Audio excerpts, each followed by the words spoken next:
Tu as été favorable à ton pays, ô Éternel. Tu as ramené les captifs de Jacob. Tu as enlevé la faute de ton peuple. Tu as pardonné tous ses péchés. Tu as retenu tout ton courroux. Tu es revenu de l'ardeur de ta colère. Rétablis-nous, Dieu de notre salut. Mets fin en ton indignation contre nous. Tu te rateras-tu contre nous à jamais? Étendras-tu ta colère de génération en génération? N'est-ce pas toi qui vas revenir nous faire vivre, afin que ton peuple se réjouisse en toi? Éternel, fais-nous voir ta bienveillance et donne-nous ton salut. J'écouterai ce que dit Dieu, l'Éternel, quand il parle de paix à son peuple et à ses fidèles. pour qu'ils ne retournent pas à la folie. Oui, son salut est proche pour ceux qui le craignent, afin que la gloire demeure dans notre pays. La bienveillance et la vérité se rencontrent, la justice et la paix s'embrassent, la vérité germe de la terre, et la justice se penche du haut des cieux. L'Éternel aussi donnera les bonheurs, et notre terre donnera ses produits. La justice marchera devant lui et marquera ses pas sur le chemin. Que Dieu ajoute la bénédiction dans sa parole. Amen. Nous allons prendre le cantique Remplis-moi d'amour, et après nous allons débuter notre culte.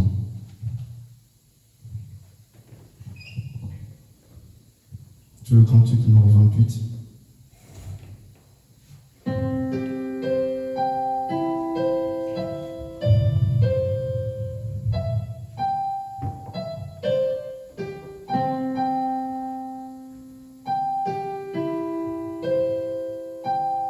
Laisse-moi marcher, Seigneur, par où tu es passé, conduisant chemin vers le ciel, partout donnant la joie aux gens abandonnés. Remplis-moi chaque jour d'amour. Remplis-moi chaque jour d'amour, quand je marche avec la colombe. Laisse-moi marcher toujours avec chant et sourire. Remplis-moi chaque jour d'amour. Garde-moi à côté de mon sauveur et guide. Ne me laisse pas dans les ténèbres. Garde-moi du bourreau et satisfais mon âme. Remplis-moi chaque jour d'amour. Remplis-moi chaque jour d'amour, quand je marche avec la colombe. Laisse-moi marcher toujours avec joie et sourire. Remplis-moi chaque jour d'amour.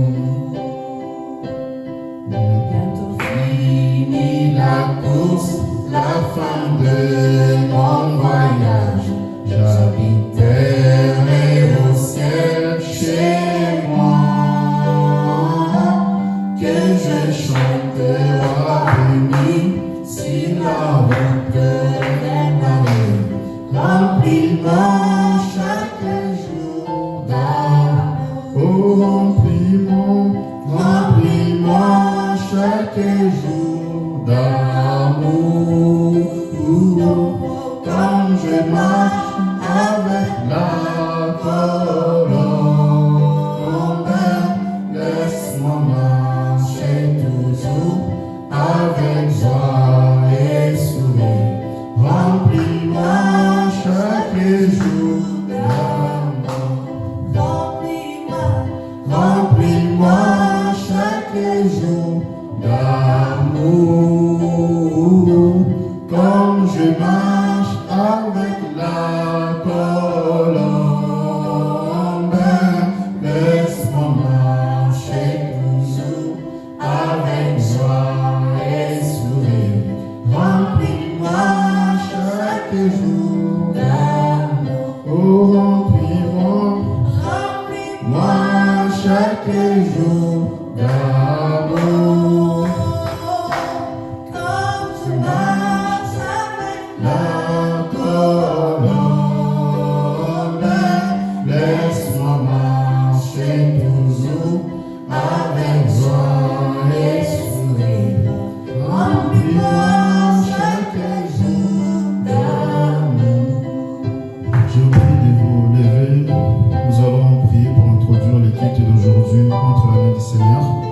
Que chacun prie là où il est, qu'il puisse remettre ses cultes entre la main du Seigneur Jésus-Christ.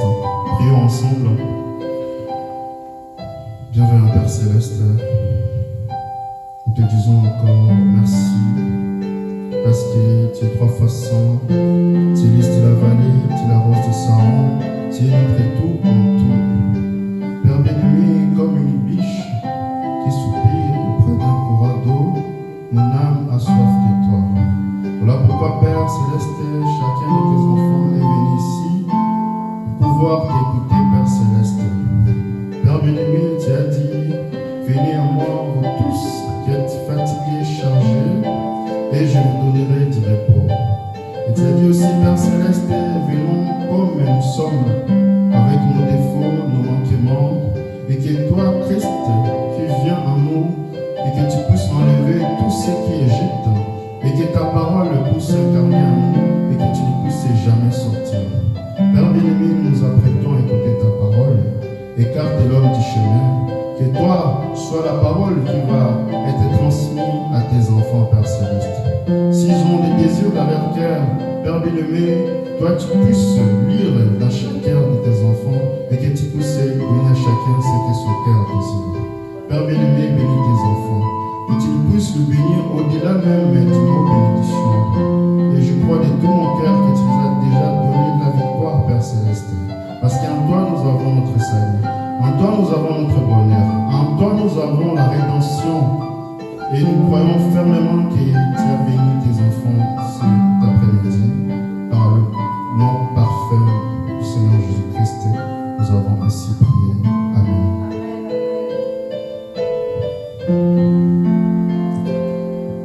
Amen.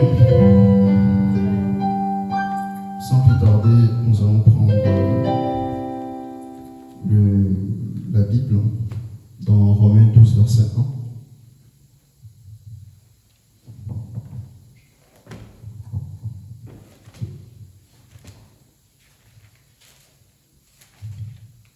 Romains 12, verset 1 à 2.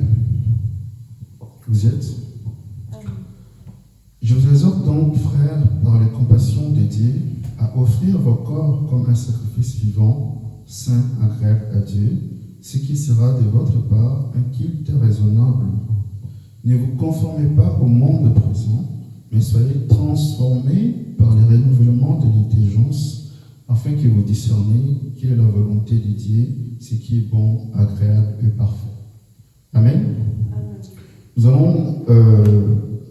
allons switcher, nous allons passer dans le livre de Nahum 2, versets 4 jusqu'à 5.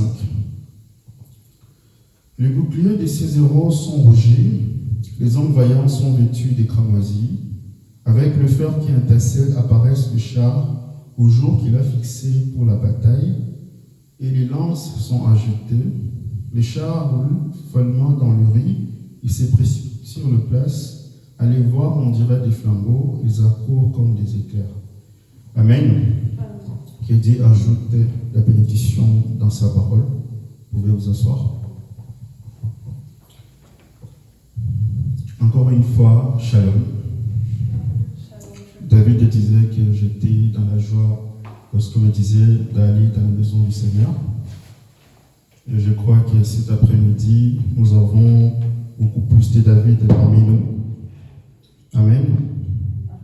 Vous êtes dans la joie d'être ici? Amen. Oui.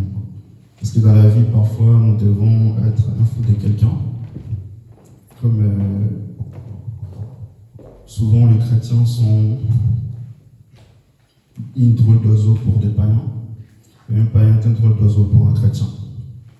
Comme le prophète, lorsqu'il en parle de ces jeunes hommes, quand il marchait dans la route, devant lui c'était écrit « Je suis un fou de Jésus ».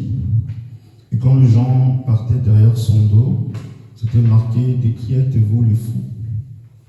Et je crois que ce matin, il y a beaucoup de fous de Jésus aujourd'hui. Amen. Amen. Amen. Et nous croyons qu'il n'y a pas les hasards dans la vie. Si nous sommes ici présents, c'est que Dieu savait que nous allons être là. Comme j'avais l'habitude de vous le dire cet exemple où un pasteur qui était venu à Strasbourg, une fois il avait perdu son passeport dans le tram et il a voulu sortir. Pour sortir, il a rencontré le policier. Ils lui ont demandé qu'il puisse donner ses pièces d'identité. Et il cherchait, il a donné des badges, mais il n'avait pas le passeport. Et il a fait une petite courte prière dans son cœur. Et lorsqu'il est allé là où il était assis, c'est là qu'il a vu le passeport était tombé. Et quand il est sorti, il a écouté une voix audible dans son cœur pour lui dire que c'est Dieu qui lui a dit que c'était moi qui t'avais envoyé ces policiers pour que tu puisses prendre conscience que tu avais laissé tomber ton passeport. Amen. Et nous croyons qu'il n'y a rien de hasard dans la vie d'un enfant de Dieu. Toute chose concourt au bien de ceux qui aiment l'Éternel. Amen. De même, le prophète, lorsqu'il était allé à Tennessee, quand il était allé prier pour la femme où l'enfant était malade, la femme gémement, il avait son fils qui était malade. Et quand il était allé là-bas, il devait prendre l'avion à 9h. Il dit arrêter l'avion pour que le prophète puisse terminer la prière. Amen. Et le prophète a dit dans la vision d'appartenance, lorsqu'un homme est soumis à Dieu, il devient omnipotent. Et si vous êtes sûr que vous vous tenez de la parole de Dieu, vous avez la capacité d'arrêter même l'avion, vous avez la capacité d'appeler les choses qui n'existaient pas comme s'il existait. Vous avez cette capacité sans vous. Amen. Et le plus grand caractère que Dieu donne à une femme pour le mariage, ce n'est pas la beauté, ce n'est pas non plus son statut social. Le plus grand don, le plus grand caractère que Dieu donne à une femme, c'est la soumission. Amen. Et nous avons lu longuement avec vous, nous avons dit qu'un caractère n'est pas un don, mais c'est une victoire que Dieu te donne à travers les épreuves de la vie. Amen. De même que quand nous sommes dans le naturel, lorsque vous êtes dans un couple, vous verrez que lorsque la femme est soumise à un homme, quand je parle de l'homme, je parle de l'homme selon le cœur de Dieu. Je ne parle pas des hommes qui frappent leur femme, je ne parle pas d'eux. Vous allez voir que lorsque la femme est soumise à l'homme, et quand la femme demande quelque chose à son mari, vous allez voir que le mari va se précipiter à acheter quelque chose parce qu'il sait que sa femme est soumise. Amen. Et de même que je dis, lorsque vous êtes sûr que vous tenez de la parole, quand vous demandez quelque chose à Dieu, il vous donnera. Amen. Donc, nous allons commencer notre enseignement.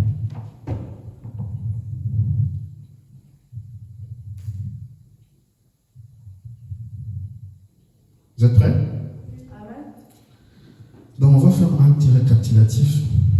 C'est vrai que la semaine passée, on avait un petit souci avec notre caméra. Donc, on va faire un petit résumé sur la partie qu'on avait abordée la semaine passée. Donc, on avait, ces 2 derniers dimanches, j'avais parlé longuement sur le tabernacle, les 3 tabernacles qui étaient sur le ministère de Frère Branham. Donc, on n'aura pas le temps d'aborder encore. Donc, je vous invite à aller réécouter la prédication pour que vous puissiez avoir une bonne compréhension. Amen. Et aujourd'hui, nous allons aborder notre thématique. Donc, le tabernacle légaliste, un fléau qui frappe le message sur les réseaux sociaux. Donc, aujourd'hui, nous allons encore définir c'est quoi les réseaux sociaux. Amen. Je pense que tout le monde à la salle connaît c'est quoi les réseaux sociaux. C'est pas quelque chose de nouveau pour vous. Donc, nous allons définir les réseaux sociaux d'après les dictionnaires Webster. C'est quoi les réseaux sociaux? Donc, le mot réseau social a été employé pour la première fois par l'anthropologue australien John Randall Barnes, introduit l'expression en 1954. Amen. Donc, il définit les réseaux sociaux sous 2 points. Premier point, il dit quoi? Un réseau social, c'est un réseau d'individus, tels que des amis, des connaissances, des collègues, reliés par des relations interpersonnelles. Amen. Et le deuxième point défini, les réseaux sociaux, c'est un service ou un site en ligne par lequel les gens créent et entretiennent des relations interpersonnelles.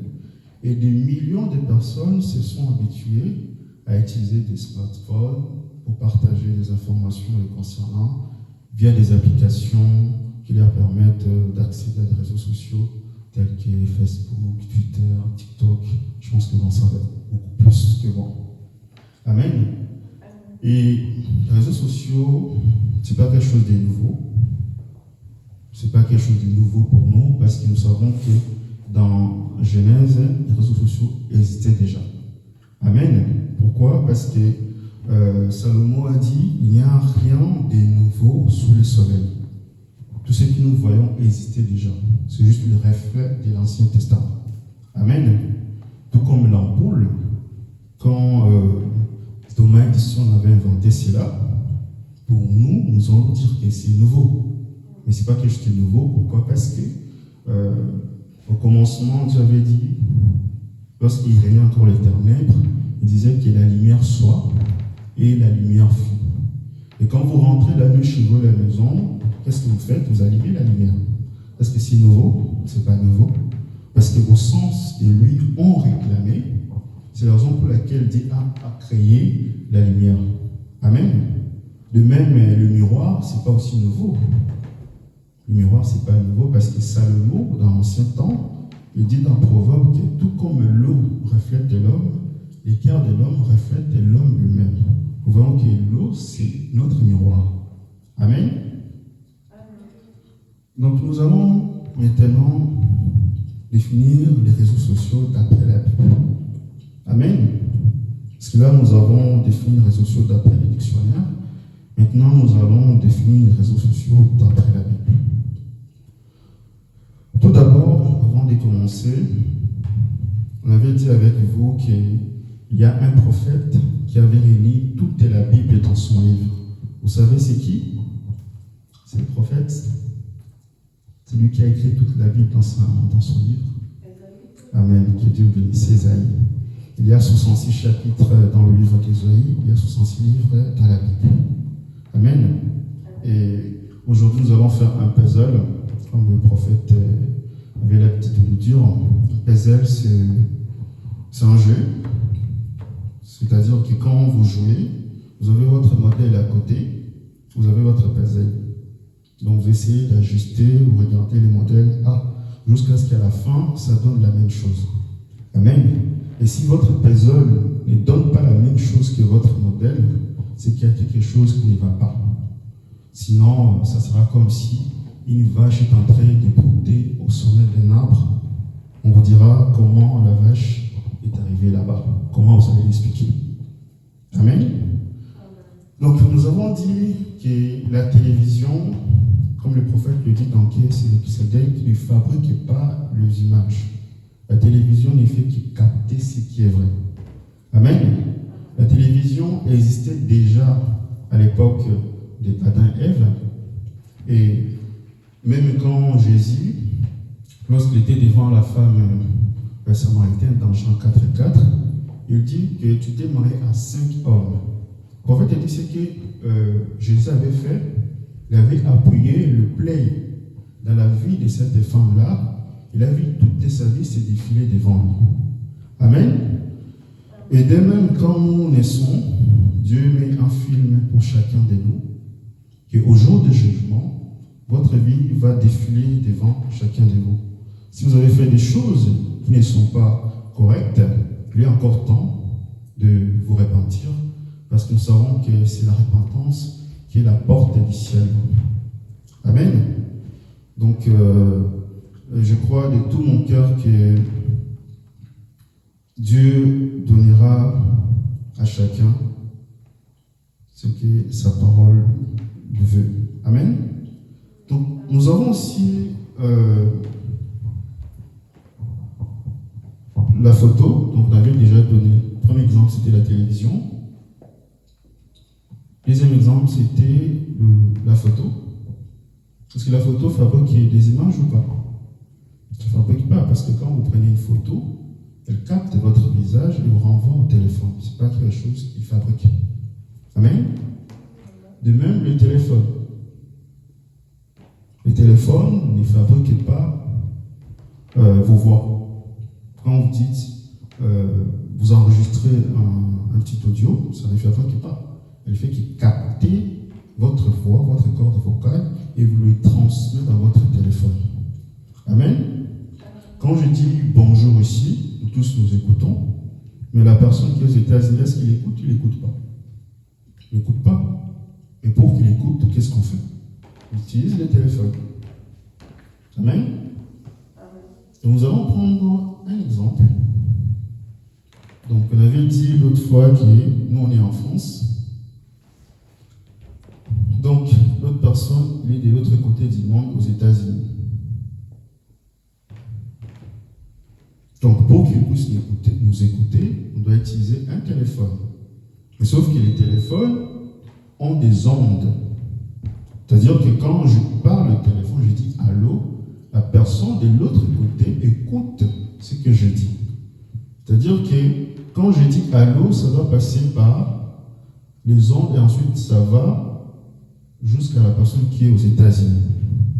Nous avons dit avec vous que les prophètes dans la prédication, la démonologie, domaine physique ou domaine religieux, il dit que nous avons 7 dimensions, je pense que vous en savez. Donc on vit dans 3 dimensions en même temps, le temps, la matière, la lumière. 4e dimension, c'est le monde des ondes, c'est là. La 5e, c'est le monde où les diables résident. La 6e dimension, c'est là où les saints résident. La 7e dimension, c'est là où Dieu réside. Amen. Et quand nous parlons, ça passe par les ondes. C'est quoi les ondes? Les ondes, ce sont des échos. Par exemple, quand vous prenez un caillou, vous jetez dans l'eau, vous allez voir que l'eau va commencer à fluctuer. Et la variation de cette eau-là qu'on appelle les ondes. De même, quand vous partez dans des montagnes, quand vous dites « Eh oh », la montagne répète ce que vous dites. Maintenant, les échos de la 4e dimension captent cette variation-là parce que nos sens ne peuvent plus l'écouter. Amen. C'est la raison pour laquelle, lorsque les centeniers, dans Matthieu 8:8, est venu auprès de Jésus, il lui a dit que je ne suis pas digne que tu puisses venir dans ma maison, dis simplement un seul mot et mon serviteur serait guéri. Amen. Et quand le Seigneur Jésus-Christ lui a répondu, il dit qu'il te soit fait selon ta foi. Et quand vous lisez le verset Matthieu 8:8, vous allez voir qu'il lui a dit que c'était pendant le même air quand le Seigneur Jésus-Christ avait dit cela que le serviteur de ce centenier était guéri. Amen. Amen. Donc les centeniers, qu'est-ce qu'il a fait? Il a appelé quelque chose qui n'existait pas. Amen. Donc on voit que là, les téléphones existaient déjà. Mais c'est juste que ce n'était pas encore matérialisé. Donc on avait défini avec vous que les téléphones, c'est quoi? C'est un moyen de communication ondulatoire. Amen. Maintenant, pour pouvoir trouver notre logiciel, parce qu'on avait dit avec vous que les réseaux sociaux, c'est des smartphones, c'est des Android, etc. Mais dans les réseaux sociaux, il y a aussi des logiciels. Dans les logiciels, pour les trouver, nous allons aller dans la vision que Naoum avait eue pour pouvoir trouver notre, on va l'appeler X. On va dire réseaux sociaux égal, téléphone, donc T plus X.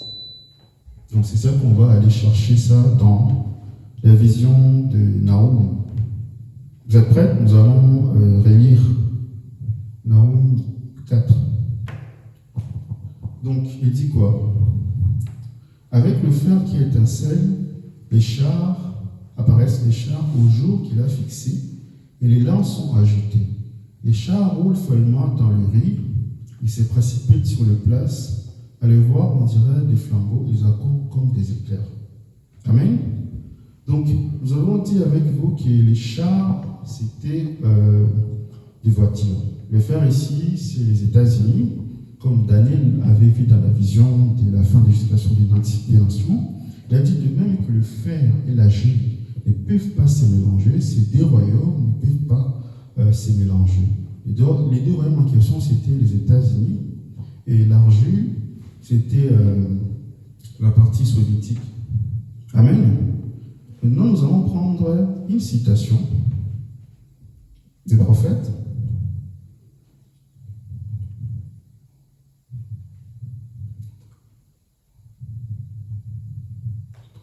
Prenons la citation pareille à un aigle qui avait sa couvée, prêché à Jefferson Ville, le 14 juillet 1957, paragraphe 51. Ce grand aigle appelé Nahum, il y a 4000 ans, il est monté si haut dans l'esprit de Dieu qu'il a vu Otter Drive à Chicago 4000 ans plus tard. Il a dit le char s'élance sur le place, il court comme des éclairs, on dirait des flambeaux, et se précipitent les uns contre les autres. Amen. Donc, Nahum avait parcouru 4000 ans pour arriver jusqu'à Chicago pour voir ces phares-là. Amen. Nous allons maintenant prendre une autre citation pour pouvoir mieux expliquer cela. Prenons la citation Le 10 Vierges et les 144 000, prêché le 11 décembre 1960, paragraphe 16. Avez-vous déjà pensé à Nahum lorsqu'il vit le boulevard périphérique de Chicago? Il y a 4000 ans, il vit cela. Il dit les chariots se cognaient sur le place. Ainsi, je suis allé dans le vieux pays, là où il y avait les riz comme à Oslo. Oslo ici, c'est à Norvège. Amen. Et à des divers endroits, il n'y a presque pas d'espace pour se promener. C'est juste assez large pour qu'un chariot puisse traverser la ville. Elles sont larges à peu près comme d'ici jusqu'à Séville. C'est dans la plus grande dimension de l'air, c'est juste assez spacieux pour laisser passer un chariot. Eh bien, voyez-vous, Nahum dit, elle se précipitait sur les places. Il a dit aussi, il courait comme des éclairs. Ce sont des voitures que vous voyez en route. Ce sont ces voitures-là. Allez voir, on dirait des flambeaux. Ce sont leurs phares. Il a dit, les chancelles d'aller en marche. Ce sont les accidents, etc., etc. Amen. Donc, on a vu que Nahum avait vu cette vision-là. Et nous savons aujourd'hui que, d'après l'évolution, lorsque Dieu avait créé les animaux, nous savons que l'espèce le plus bas, c'était les têtards. Ensuite, on a eu des grenouilles. Ensuite, on a eu d'autres espèces jusqu'à l'homme. Et nous avons dit avec vous que l'homme était l'espèce le plus intelligent de la nature. Et pourquoi? Parce que les animaux agissaient par instinct. Et aujourd'hui, d'après l'évolution de la science dit que l'espèce le plus intelligente aujourd'hui, ce n'est plus l'homme, c'est l'intelligence artificielle. C'est ce que vous voyez dans vos vidéos. Quand vous voyez le frère Branham est en train de parler en format 3D, ce sont les X là que nous cherchons. Amen. Et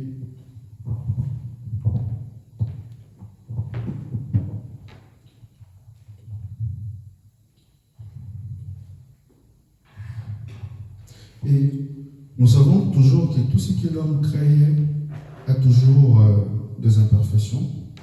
Parce que nous, en tant que chrétiens, nous ne croyons pas à ça. Nous croyons que c'est l'homme le plus intelligent. Tout ce que l'homme crée a toujours des imperfections. Quand il crée des routes, il y a toujours des travaux qu'il faut faire. Quand il crée des bâtiments, il y a toujours des travaux de maintenance, des amortissements, etc. Amen. Maintenant, nous allons prendre maintenant une autre citation où les prophètes en parlent. Parce que les prophètes avaient vu aussi la même vision, mais lui, il avait vu ça plutôt en 1933. Amen. Nous allons prendre l'exposé de cet âge, paragraphe 314.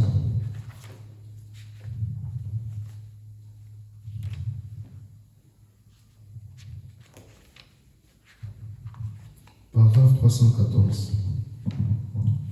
La quatrième vision, il dit quoi? La quatrième vision montrait les grands progrès que ferait la science après la Deuxième Guerre mondiale. Elle était couronnée par la vision d'une automobile. Or, l'automobile ici, c'est les chars, ce sont les voitures. Dont la partie parcourait des routes magnifiques et n'avait pas des volants, et de sorte qu'il envoyait des gens assis à l'intérieur jouer un jeu quelconque pour passer. Retenez les mots, téléguidée, elle parcourait des routes magnifiques et n'avait pas de volants. C'est ça notre X. Amen. Donc, retenez ça.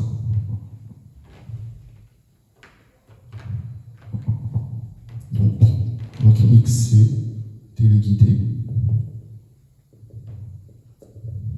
Nous allons comprendre notre citation, les prophètes en parlent.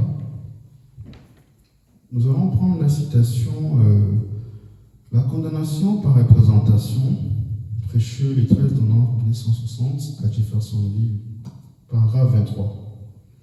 Alors, après que les femmes eurent facilité l'élection de la personne qu'il ne fallait pas, j'ai vu alors une femme imposante s'élever aux États-Unis, bien habillée, enravissante, mais cruelle dans son cœur. Elle avait soit conduire ou entraîner cette nation dans la ruine. J'ai mis entre parenthèses, peut-être l'Église catholique. Donc on ne va pas rentrer là-bas, on va mettre juste une parenthèse, on va l'écouter. Amen. De plus, la science va se développer. Donc ici, c'est la 4e vision. De plus, la science va se développer, en particulier dans les domaines de la mécanique. Mécanique, voiture, char. Amen. Et les automobiles prendront de plus en plus la forme d'un œuf. Finalement, ils fabriqueront une qui n'aura pas besoin des volants. Ils ont maintenant, elle sera commandée par une puissance autre que les volants. Une puissance autre que les volants. C'est ça notre X. Donc le prophète avait vu déjà cela depuis 1933. Pourquoi? Parce que à l'époque, quand la Bible dit que les enfants d'Israël retourneront dans leur patrie sur les ailes d'un aigle, vous n'avez pas vu les Juifs, les oiseaux sont venus prendre les Juifs, après ils ont transportés jusqu'à les déposer. Non, c'est juste des expressions. Donc quand on dit l'aigle, c'est l'avion. Amen. De même, quand vous prenez le livre d'Ézéchiel 38, lorsque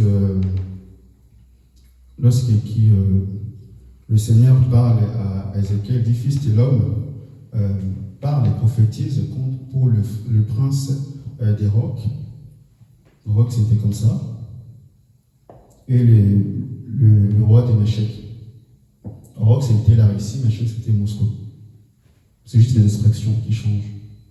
Amen. Donc, nous allons maintenant définir notre réseau social.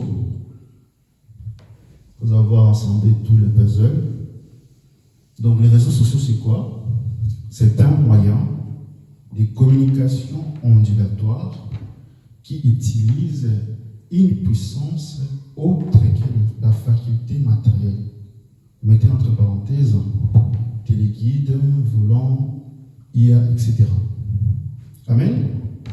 Donc c'était juste un petit résumé de ce qu'on avait vu le dimanche passé.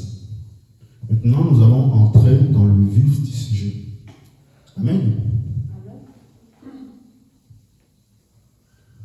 Donc, nous parlons des réseaux sociaux aussi longtemps que les réseaux sociaux est dans la Bible. Lorsque les réseaux sociaux quittent, nous quittons aussi les réseaux sociaux. Amen. Parce que le même épée que Goliath avait utilisé pour pouvoir tuer David, c'était le même épée que David avait utilisé pour pouvoir tuer Goliath. Amen.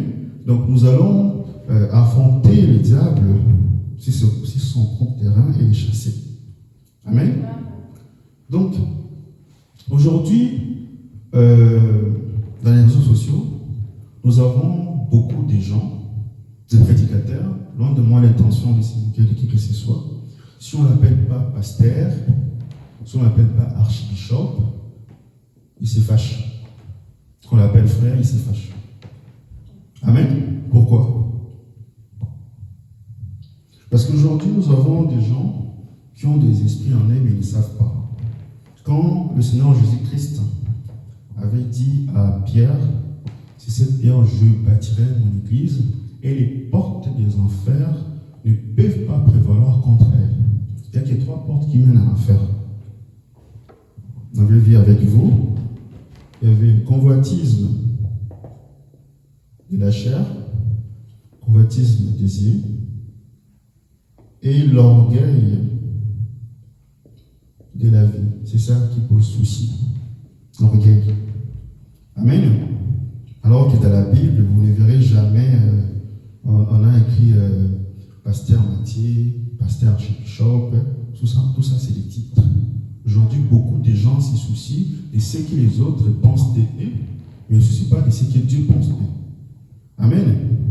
Et nous savons que la grandeur, c'est l'humilité. La grandeur, c'est l'humilité parce que Dieu résiste aux orgueilleux et fait miséricorde aux humbles. Amen.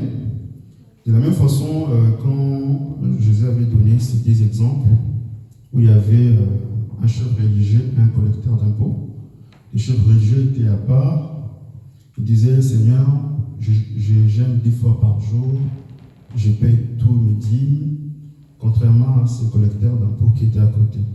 Les collecteurs d'impôts n'osaient même pas lever la main, ils se frappaient la poitrine, ils disaient, Seigneur, aie pitié de pécheur que je suis. Et je vous l'assure, ce dernier et non pas l'autre qui a été digne devant Dieu. Car quiconque s'élève sera rabaissé, et celui qui s'abaisse sera élevé. Amen. Parce que même quand vous voulez ramasser un stylo qui est tombé par terre, vous devez vous incliner. Amen. Et comme le prophète dit dans Humilie-toi, ce qui faisait que Dieu était plus grand, c'est qu'il était tellement plus grand qu'il pouvait se faire petit. C'est ce qui a choqué beaucoup plus de gens.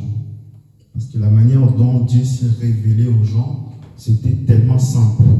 Il est allé bas que le mot bas lui-même. Même Zachée, l'homme le plus court de Jérusalem, devait regarder Dieu comme ça en bas. Parce qu'il a été monté sur un arbre. Dieu n'a pas dit, comme toi Zachée, comme tu m'as fait ça, descends ici. Jésus n'avait pas dit ça. Parce que dans le monde, quand vous travaillez dans les entreprises, vous verrez que le boss, le patron, et ils occupent que le dernier niveau. Les salariés, les ouvriers sont dans le bas étage. Amen. Mais Dieu, lui, il est allé plus bas que les mots bas. C'est la raison pour laquelle Dieu lui a donné un nom au-dessus de tout autre nom, afin qu'au nom de Jésus, tout genou se fléchisse, que ce soit dans le ciel, sur la terre, même sur la terre. Amen. Et aujourd'hui aussi, nous avons ces problèmes-là. Lorsqu'on invite les gens dans des conventions, vous verrez que lorsque les gens viennent, comme il a attendu, il y a un grand renommé, un grand pasteur qui va venir.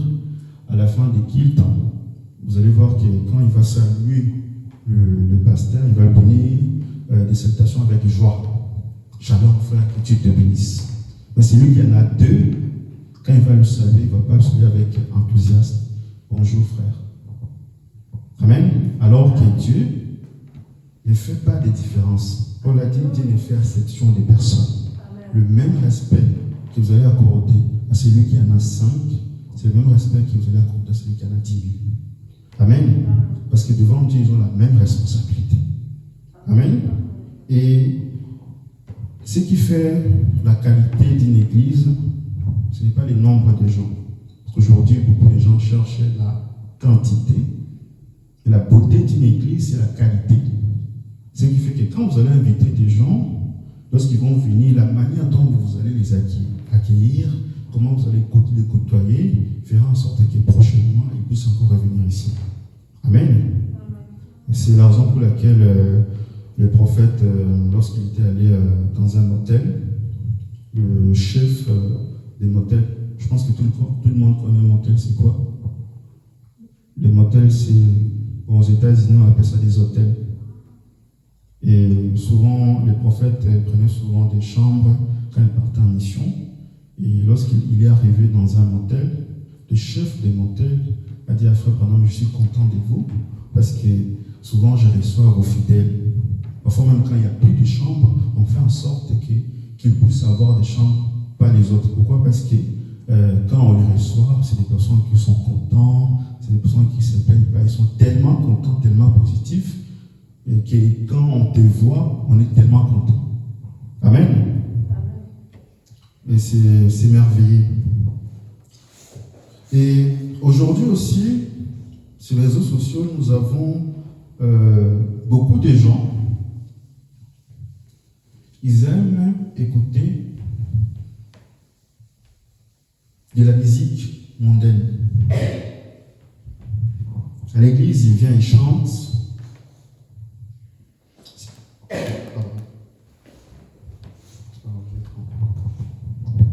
À l'église, ils viennent, ils chantent. Merci.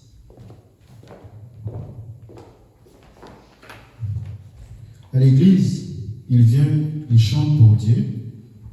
Après, il va sur les réseaux sociaux, il prend une musique mondaine, il met une danse. Comment on peut servir en même temps Dieu et en même temps maman? Vous avez déjà vu un serviteur servir 2 maîtres en même temps? Non. Imaginons qu'il y ait les gardes du corps de Macron. Il sert en même temps Macron et il sert en même temps Poutine. Vous avez déjà vu un serviteur comme ça? Non. On ne peut pas servir 2 maîtres en même temps. Soit vous servez Dieu, soit vous servez Satan. C'est la raison pour laquelle les prophètes, Esaïe a dit que dans le dernier jour, les tables du Seigneur seraient remplies de vomissements. Des vomissements, pourquoi? Parce que les gens sont devenus ni chauds, ni froids. Et Dieu a dit, quand vous êtes tiède, qu'est-ce qu'il va faire? Il va vous vomir de sa bouche. Maintenant, quand vous servez le diable, vous priez un peu, vous chantez un peu pour le monde, après l'église, vous priez. À la fin, vous attendez à aller où? Demandez-moi l'intention d'envoyer quelqu'un en enfer. Le prophète a dit, nous devons prêcher comme si tout le monde va aller au ciel. Nous savons que ce n'est pas tout le monde qui ira. Amen. Pour qu'une chanson puisse être appelée une chanson de Dieu, il y a des conditions. La première des conditions, il y a 3 conditions.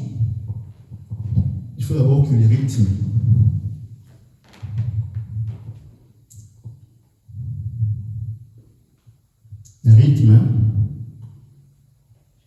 soit bon. La deuxième condition, c'est la vie de la personne, ainsi que les paroles qu'il utilise. La troisième condition, c'est l'inspiration. C'est quoi les rythmes? Aujourd'hui, vous avez déjà remarqué, nous avons beaucoup de gens, quand ils écoutent une chanson, ils n'écoutent pas vraiment qu'est-ce que la personne dit. C'est plutôt les rythmes. Vous allez voir, ils vont commencer juste à bouger la tête. Frère, tu écoutes quoi? Oh non, j'écoute une chanson, c'est en quelle langue? C'est en anglais. Tu comprends ce qu'il dit? Non. Alors Paul il dit, si tout le monde parle en langue, et qu'il y a un inconnu qui vient, et qu'il n'y a pas d'interprète, il va pas dire que nous sommes tous des fous. Mais si l'un parle la langue, l'autre interprète, il ne dira pas que nous avons tous le Saint-Esprit. Maintenant, imaginons que vous écoutez vos musiques, vous ne comprenez pas ce que la personne dit. Il peut inciter Dieu, pour vous, ça m'est égal. Amen. C'est important toujours de vérifier ce que la personne dit, pour ne pas dire des choses juste pour dire. Amen. Et le rythme, c'est important. Pourquoi? Parce que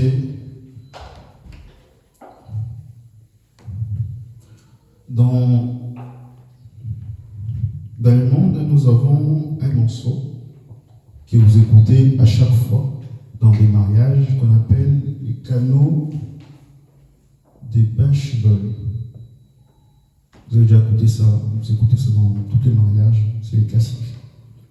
Et les gens qui ont fait l'étude de l'Académie des Beaux-Arts ont dit que c'est la seule musique au monde qui vous enlève les stress. Si vous êtes colère, quand vous l'écoutez, ça vous détend. Pourquoi? Parce que la composition de cette chanson correspond à chaque organe dans notre corps. Do, ré, mi, fa, sol, la, si, do. Et quand vous écoutez cette chanson, ça permet, ça vous détend. Par contre, il y a aussi une autre chanson que les gens aiment écouter, des chansons mondaines, qui s'appelle Ankek. Ça fait la même chose, mais ça produit des résultats inverses.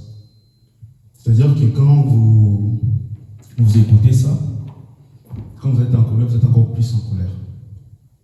Amen.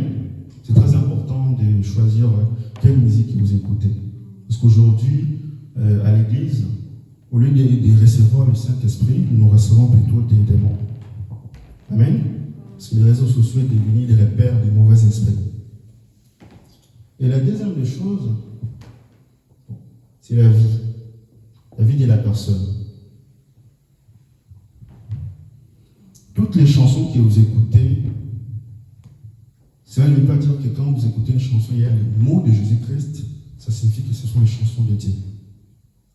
Oh non, il y a le nom de Jésus-Christ à l'intérieur, donc c'est la chanson de Dieu.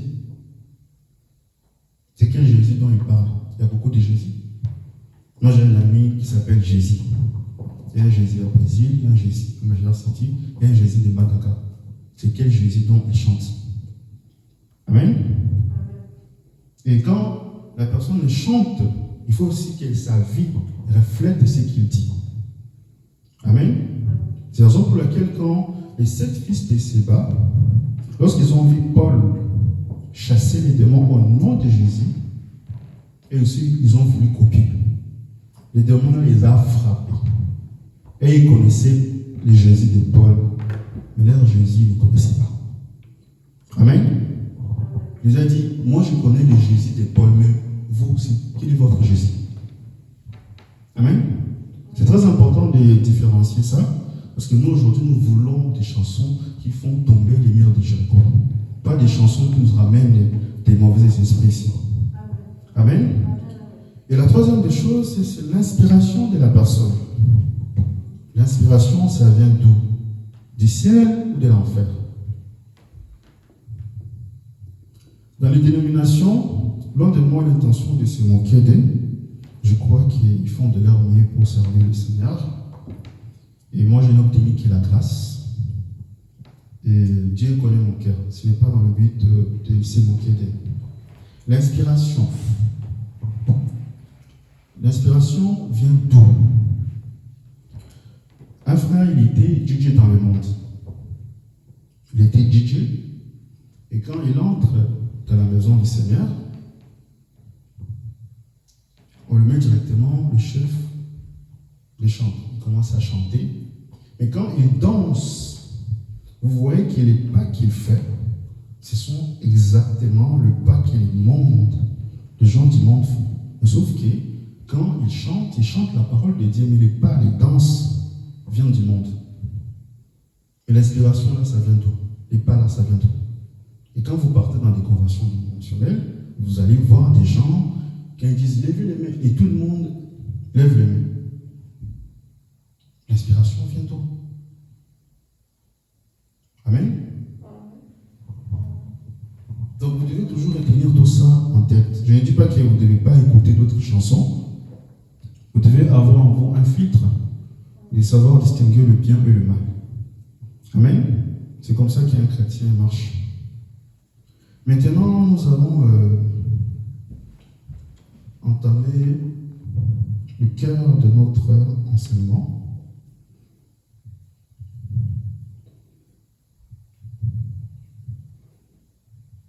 Les 3 choses qui sont la cause du comportement des nouveaux, c'est sur les réseaux sociaux.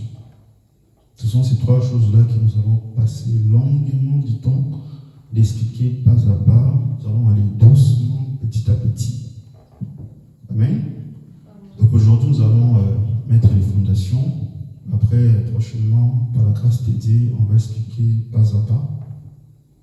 Donc, les 3 choses en question, nous allons le définir ensemble avec vous.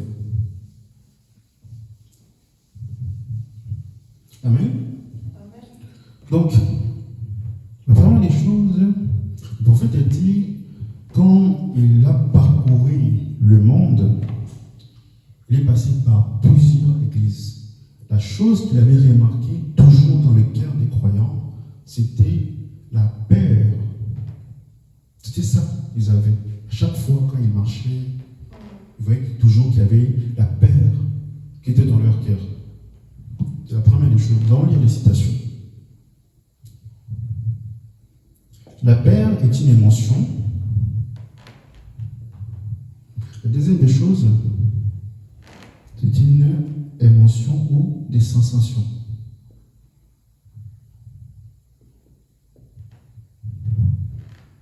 Émotions ou des sensations. Je mets entre parenthèses les sensations négatives. On va distinguer c'est quoi la différence entre une émotion positive et une émotion négative.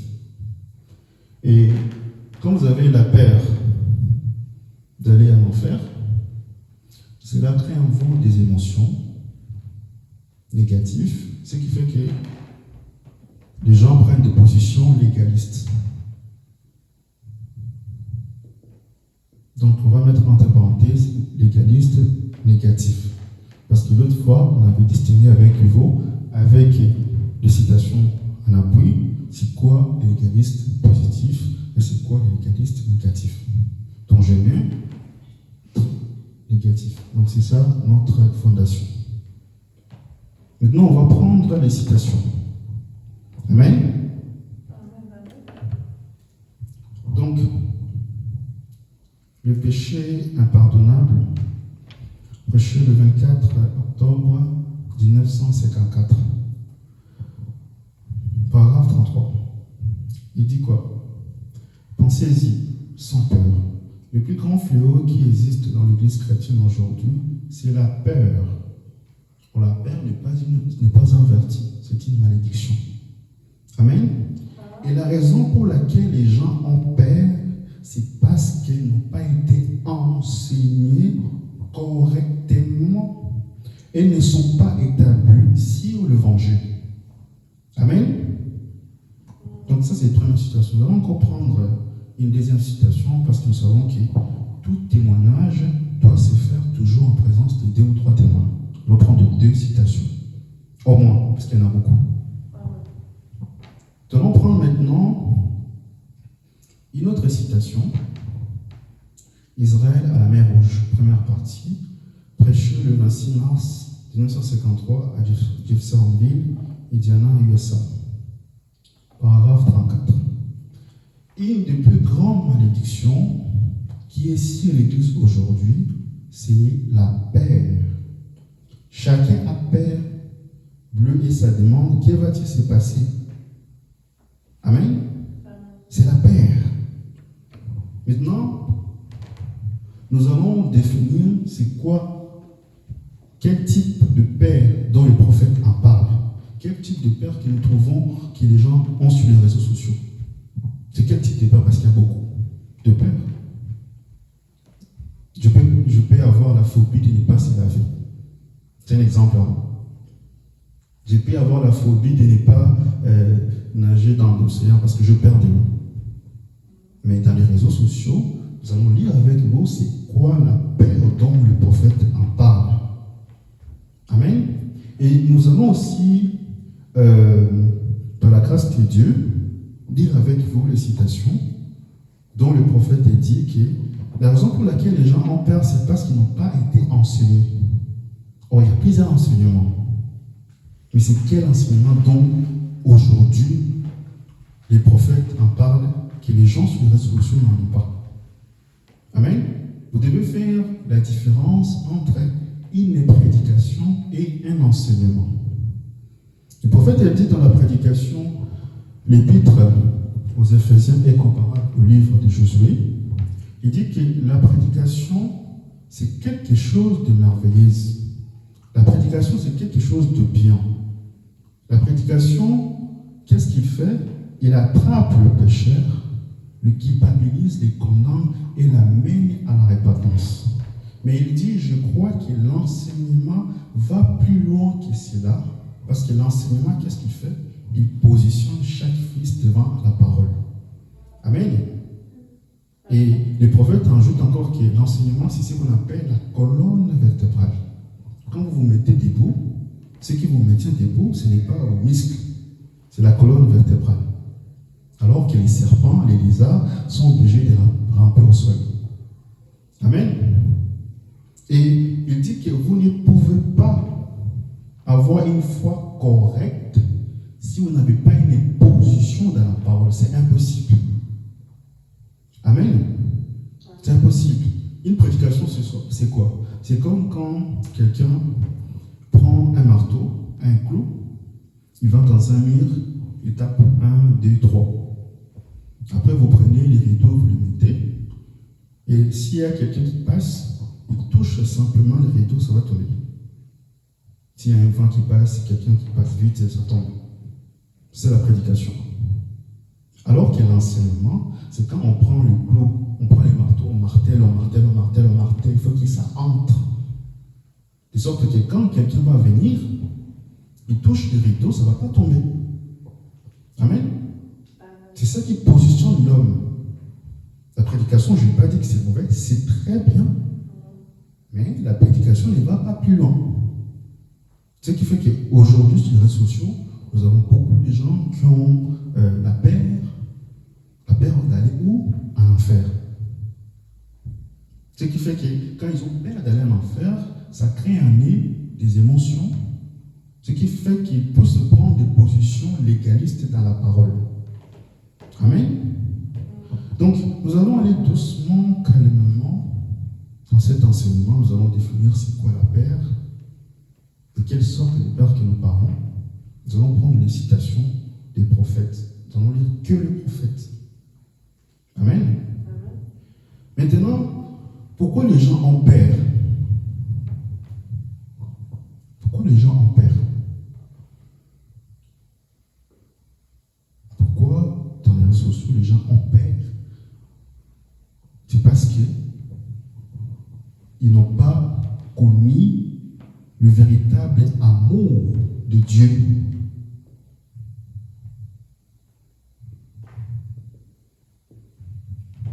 Parce que la Bible dit que l'amour parfait bannit la crainte. Amen. Maintenant, nous allons prendre quelques citations pour définir les émotions. Aujourd'hui, nous mettons des fondations. Après, par la grâce de Dieu, le dimanche prochain, nous allons essayer d'entrer en détail petit à petit, pour savoir pourquoi les gens ont peur. Ils ont peur pourquoi? Comment ils viennent à Dieu? Est-ce qu'ils viennent de la bonne façon ou de la mauvaise façon?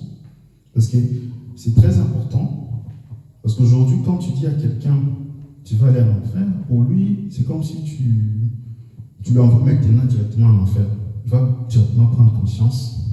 Et quand ils viennent à Dieu, ils viennent non pas parce qu'ils aiment Dieu, mais ils viennent par peur.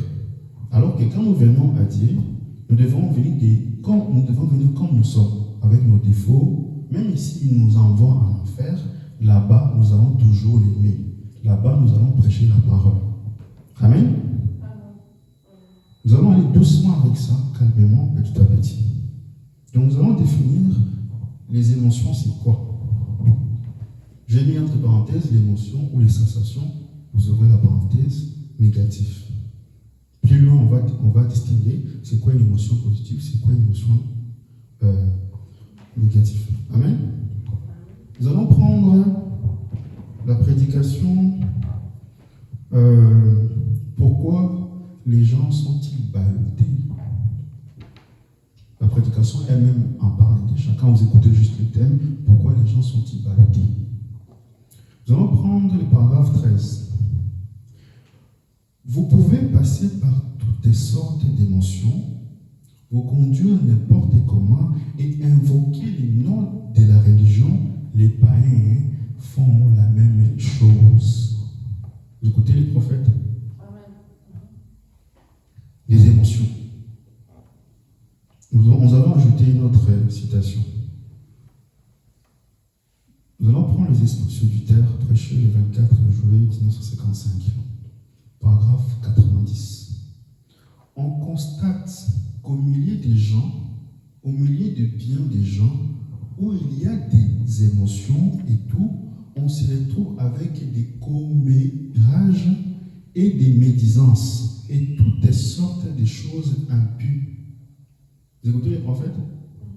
Il continue, frère, ça c'est de l'acide sulfurique dans l'église. C'est un acide, c'est un poison. Vous connaissez un acide sulfurique? Ah. Donnez ça à votre chien, déshercez beaucoup. Vous allez le trouver là, il est en train de boiter et après il va mourir. C'est de l'acide sulfurique. Donc aujourd'hui, nous allons juste mettre les fondations. Après, on continuera le dimanche prochain, Dieu voulant. Donc retenez ça, notre formule. Donc la paire d'aller en enfer, qui suscite des émotions sur les gens. Et quand ils ont des émotions, ils prennent des positions légalistes. Quelles sortes de légalistes? C'est légaliste négatif. Amen. Que le Seigneur vous bénisse. Devant nous. Nous allons prendre une chanson.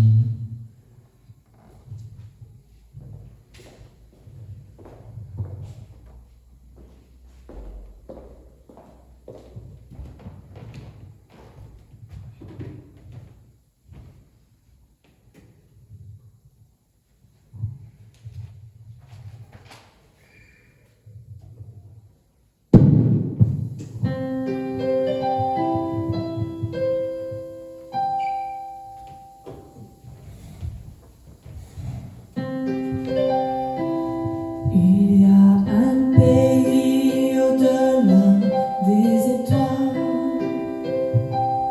Il y a une cité où il n'y a point de nuit. Si nous sommes fidèles, nous irons là bientôt. Dans la cité où l'agneau est la lumière. Dans cette cité où l'agneau est la lumière, dans cette cité où il n'y a point de nuit, j'ai beau parler là-haut et libérer des soucis, j'ai manierai où l'agneau est la lumière. Ici nous sommes éclairés, mais nous savons que ce soleil qui luit sur nous maintenant se changera en nuage quand nous irons à la cité où l'agneau est la lumière. Dans cette cité où l'agneau est la lumière, Cette cité où il n'y a point de nuit, j'ai beau parler là-haut et libérer des soucis, je manierai où l'agneau est la lumière. là les fleurs s'épanouissent toujours et le jour sera un jour éternel et point de nuit. Nos larmes seront essuyées à jamais dans cette cité où l'agneau est la lumière. Dans cette cité où l'agneau que chacun prie pour remettre la semaine entre le maître Seigneur Jésus-Christ. Point de nuit, il n'y a point de nuit. j'ai un beau parler là-haut. Prions ensemble. Et des soucis, je m'en irai où l'agneau est la lumière. Ici nous avons toujours des frustrations Dieu veut et Céleste. nos espoirs Nous venons encore rencontrent devant des ta parole déceptions. pour te dire encore merci. Ici Parce que tu nous es avec nous pleurons en tant là-bas, qu'Alpha, tu seras avec nous en tant qu'Oméga, Père. Père de bien-aimé, nous croyons que tes enfants, il ne faut pas rentrer comme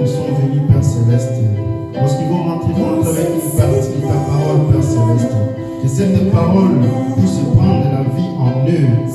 Parce que tu as dit que l'homme ne voit pas seulement de pain, mais de toutes les paroles qui sortent de la bouche de Dieu. Nous savons que la bouche de Dieu aujourd'hui, c'est le message de l'air. Le message de l'air, c'est ça notre vie, Père Céleste. C'est ça la nourriture des aigles, Père Céleste. C'est la raison pour laquelle, Père, je crois que de tout mon cœur que tu les as donnés, c'est que leur cœur en avait besoin, Père Céleste. Là où je n'avais pas dit, Père Céleste, que ton Saint-Esprit puisse se révéler en eux, Père Céleste. Père bien-aimé, nous nous apprêtons à sortir, que toi sois le guide. Parce que les enfants d'Israël ne marchaient pas à travers la vie ni à travers le GPS, mais ils marchaient par la foi.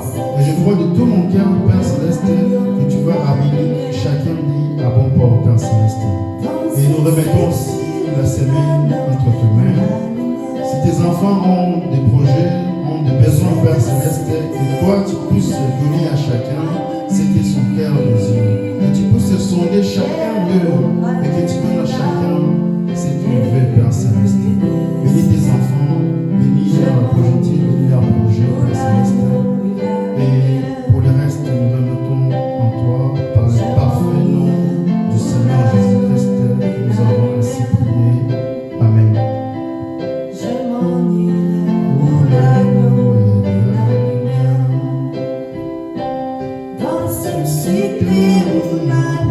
Allons dans la joie du Seigneur.